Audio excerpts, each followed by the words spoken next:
Good afternoon, and welcome to Chapter 2 of the Gentle Reads title, Blessings in Disguise, written by Nancy Mayle, published by Guideposts. As you will recall, someone left a note in our heroine's mail, a book at our heroine's store that said, "You need to be very careful. Someone in Sugar Creek is not who they say they are." Chapter 2. Cheryl handed the note to Naomi, who read it slowly, a troubled look on her face. Then when she gave it back, Cheryl noticed she had grown pale.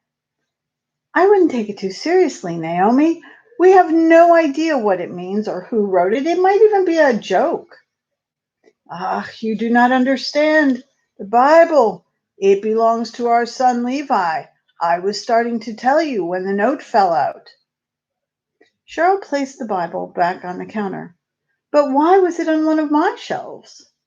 Naomi shook her head. "I do not know. Levi dropped off a batch of fudge Saturday morning, Maybe he accidentally left his Bible behind." She frowned and pointed to the note lying on the counter. "But that is not Levi's writing." Cheryl frowned. "That's odd." She pushed the Bible toward Naomi. "Why don't you take this back to Levi and ask him about the note? Maybe he has an explanation. I'm sure it's nothing to worry about." Naomi nodded slowly. "I'm sure you're right." Cheryl lightly touched the tulle leather book cover that protected the Bible. Flowers and vines done in intricate scroll work. And fingers that won't turn the page. Flowers and vines done in intricate scroll work, surrounded by a finely detailed cross. It was breathtaking. "This is the most beautiful cover I have ever seen, Naomi. May I ask where Levi got it?" Naomi's apprehensive expression melted.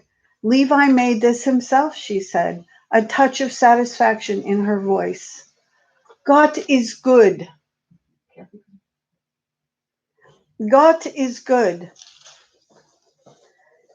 He gave our Levi the skill of a craftsman." Cheryl smiled. Naomi always said positive things about her children, but she consistently gave the honor for their accomplishments to her Gott. The older children, Levi, Caleb, and Sarah, were born to Ruth, Seth's first wife, who died in childbirth. Siblings Eli, Elizabeth, and Esther were the couple's biological children. However, in Naomi's heart, there was no difference in the love she generously bestowed on each of them, without a hint of favoritism. To Naomi, they were all her children. The only child she never mentioned was Sarah, the daughter whose birth cost Ruth Miller her life. Aunt Mitzi had explained to Cheryl that following a period of Rumspringa, an Amish tradition considered a rite of passage, Sarah left Sugar Creek and married an Englisher. She and her husband Joe now lived in nearby Canton, but ties between her and her parents had been broken. Seth and Naomi weren't even invited to Sarah's wedding. Although Cheryl tried to understand Rumspringa, she had a hard time with it. Supposedly, it was a time in the life of an Amish youth when they were given the choice to become part of the Amish church or leave their community and live in the world. Rules and restrictions were relaxed, but unfortunately, some teenagers went off the rails. Drinking, smoking, and even wild parties were tolerated by parents praying their children would decide to turn their backs on the world and embrace the faith they'd been raised in. Cheryl couldn't make sense of giving a child permission to partake in activities that could harm them, hoping they'd choose the right way. "Perhaps it's not our way," Mitzi had told her, "but the idea is to make certain the young person follows God based on his or her own decision. I'm afraid there are many in our churches who call themselves Christians because they were raised in the church, yet they've never made a personal commitment to Christ. Their roots aren't deep. When tribulation comes, they fall away." She smiled at her niece. God doesn't want us to serve him out of tradition. He wants us to follow him because we choose to. Do you understand? Her aunt's explanation helped, but Cheryl still had a problem with the concept of Rumspringa. If she'd asked her parents for the chance to act wild for a while to see if she wanted to do the things they taught her, she would have spent the next few months grounded to her room. She missed her parents, who lived in Seattle. Her father was the pastor of a large church, and Cheryl didn't get to see them as much as she'd like. Cheryl realized that her mind had wandered, and she refocused her attention on the beautiful Bible cover. Do you think Levi would be interested in making some of these for me? She asked. I think I could easily sell them in the store.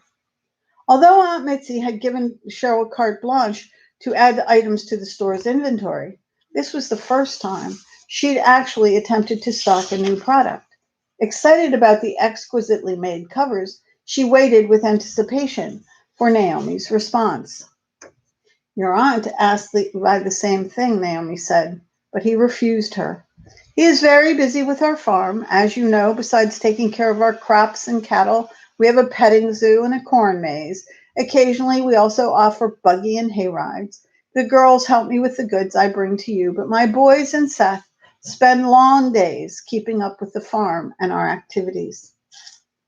Cheryl nodded, even though she hadn't received the response she'd hoped for. I understand. If he should ever find the time, my offer stands. She smiled at her Amish friend. You and your family have certainly been blessed with creativity. Naomi shyly returned Cheryl's smile. Gott is good, she said. Cheryl took the basket of jams and jellies. Then she removed an envelope from under the tray in the cash register and handed it to Naomi. Here are the proceeds from your last batch of goodies. I can't keep your banana bread on the shelf, and we have standing orders for cream cheese and aged sharp cheddar. Naomi wrinkled her nose and laughed slightly. Some of your customers don't understand what the term aged means, do they? Cheryl grinned at her. That's definitely true. Naomi put the envelope Cheryl had given her into the pocket of an apron she wore over her simple blue dress. Then she picked up Levi's Bible, said goodbye, and left. It was a busy morning. Cheryl was just wrapping up a jar of apple butter when a woman came up to the counter. She waited until Cheryl was free, then put a beautifully embroidered dresser scarf on the counter. The ends were decorated with large blue hearts. Inside each heart was a red flower with green leaves. Cheryl sighed. Can I ask where you found this? The woman pointed toward the shelves that held quilted oven mitts and aprons. It was folded up and stuck under your aprons, but there's no price on it. Thinking quickly, Cheryl said, How does $30 sound? The woman smiled. That sounds perfect. It's just lovely. My grandmother used to do embroidery like this. While the woman shuffled through her purse for the money, Cheryl made another note on the envelope she kept under the counter. The list of mysterious items was growing. She glanced around the store to see if there was anyone who didn't look like they belonged, but no one seemed suspicious. Of course, the table scarf could have been put there several days ago without Cheryl's knowledge.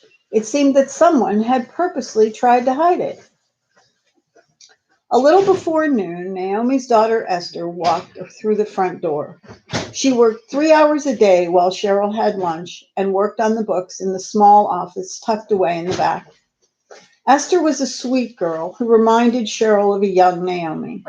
She was reluctantly participating in Rumspringa, encouraged by her friend Lydia Troyer. After what happened to Sarah, Naomi was obviously concerned about the situation, although she'd only mentioned it briefly to Cheryl. And Lydia, who also helped out in the store from time to time, wasn't doing anything to quell Naomi's fears. Lydia seemed to embrace the idea of the unusual practice. After bringing Esther up to date on the morning, Cheryl decided to ask her about the strange items showing up on her shelves. I'm sorry, I haven't noticed anything, Esther said, her perfect, delicate features marred by a frown. Okay, If a customer brings something up to the register that we don't carry, or if it doesn't have a price tag, will you let me know? She nodded. Yeah, I will. She took an apron from beneath the counter and slipped it over her plain dress. Naomi had made special aprons for the employees of Swiss Miss, red with white hearts appliqued on the bib, and the words Swiss Miss stitched inside the heart. The heart was chosen because of the store's heart-shaped windows. There were two pockets with the same heart on them. There were two pockets with the same heart on them. Cheryl loved the special aprons, not only because of how cute they were, but also because the large pockets were so handy. After bringing the ties around front and securing the apron, Esther shook her head. I cannot understand why anyone would place these things in the shop. They would not receive payment. It doesn't make sense. Cheryl smiled at the dark-haired girl. No, it doesn't, does it? It's a mystery. She glanced at her watch. I'm going to run across the street to the Honey Bee Cafe. I'm craving one of their bacon, apple, and cheddar grilled cheese sandwiches. The Honey Bee's different varieties of grilled cheese sandwiches were a favorite among local residents. Bacon, apple, and cheddar. Sounds really good, you guys. Cheryl had tried several varieties and thought each selection was fabulous. Esther smiled. They aren't delicious, ain't so? Cheryl sighed. They are addictive, but everything at the Honey Bee is wonderful. She had half a mind to end her sentence with ain't so, but she didn't. The last thing she wanted was for Esther to think she was mocking her. She grabbed her coat and scooted out the front door. It only took a minute to get across the street to the cafe. The old building had housed several businesses, most recently a craft store. It had been completely renovated and one of the most popular places to eat in Sugar Creek. The Honey Bee served fresh fruit foods such as sandwiches, soups, salads, and baked goods, as well as specialty coffees, teas, hot chocolate, and smoothies.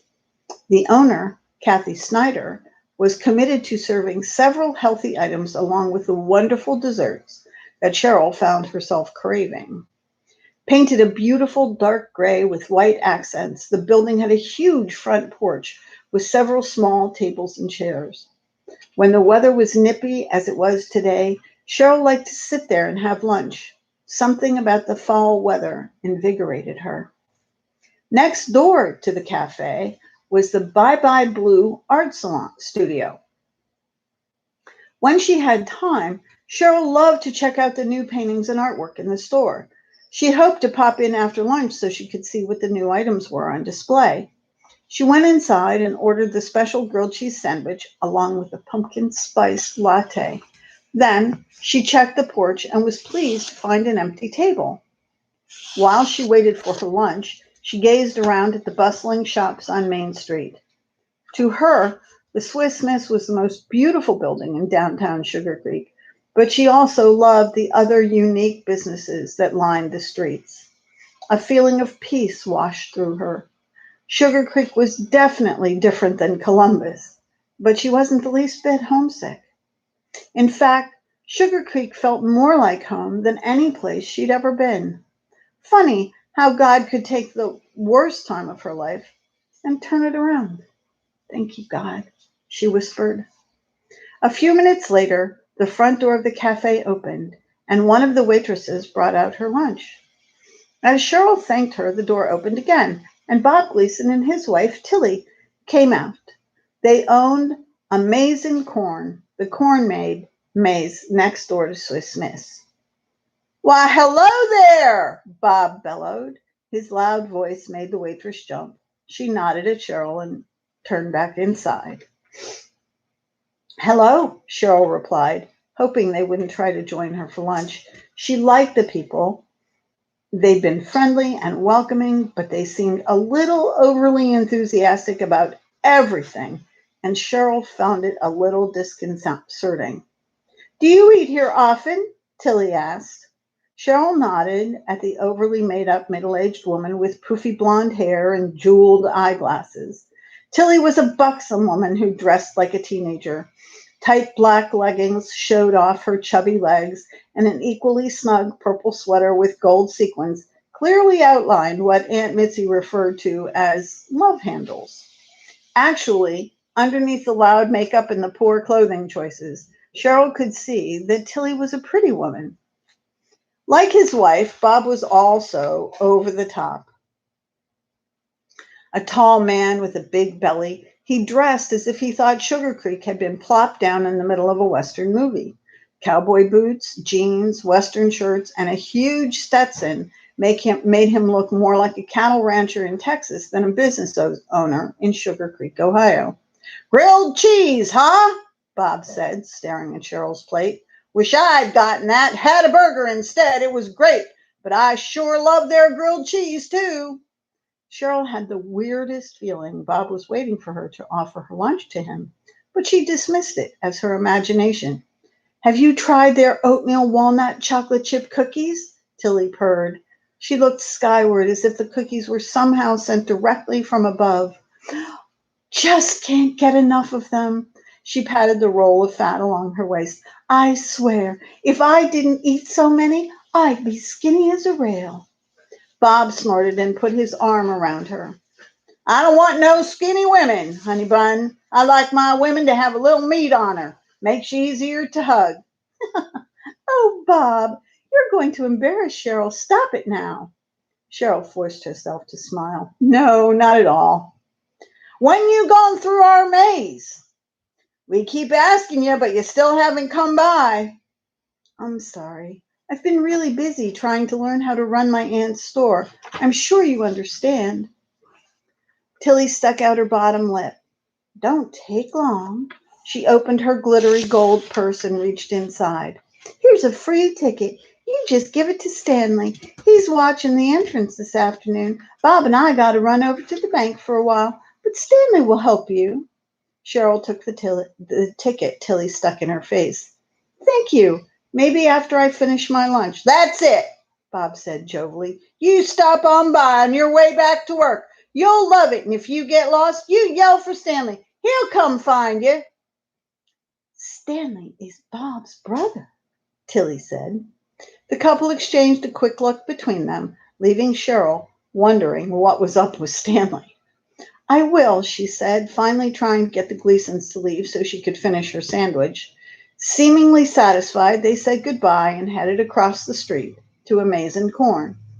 Cheryl watched as they jumped into their Cadillac and drove away. She really wasn't that excited about going through the maze, but she had to admit she was a little curious about it. Since the Millers also had a corn maze at their farm, this was a chance to compare the two. Besides, if you went to the corn maze while the Gleasons were gone, maybe she could hurry through without them tagging along. Reluctantly, she decided to put off her visit to Bye Bye Blue for another time. Before she left, Cheryl went back inside the restaurant and, giving in to temptation, she ordered a dozen oatmeal walnut chocolate chip cookies. To share, of course. The girl at the counter said they would be ready the next morning and could be picked up at any time. 10 minutes later, Cheryl stood at the entrance to a Maize and Corn, reading a crudely drawn sign, "Enter at your own risk. Not responsible for accidents." There was a table and a chair sitting there, but the chair was empty. She checked around, but wasn't able to scare up anyone. No one taking tickets, no visitors, and no Stanley. Finally, she put her ticket into the box on the edge of the table and stepped inside. Might as well get it over with. At least she'd be able to tell Bob and Tilly she'd gone through the maze. A moldy, musty smell assailed her nose as soon as she entered. Various cheap decorations were tied to corn stalks. Plastic crows and artificial fall flowers discolored by the sun were the most prevalent. As Cheryl took a left turn, she came upon a hay bale sitting in the corner. An old scarecrow sat forlornly on top, his clothes falling apart and his painted smile faded with age. Cheryl had just walked around a turn at the back of the maze when she heard a phone ring. Then a man's voice. She couldn't see him, but she could hear him clearly. She froze in place when she heard him say, "No, I haven't found her yet, Arch," he said in a deep voice that sounded more like a snarl. "But I will, and when I do, I'm going to kill her." There ends chapter 2. Wonder if it's Stanley.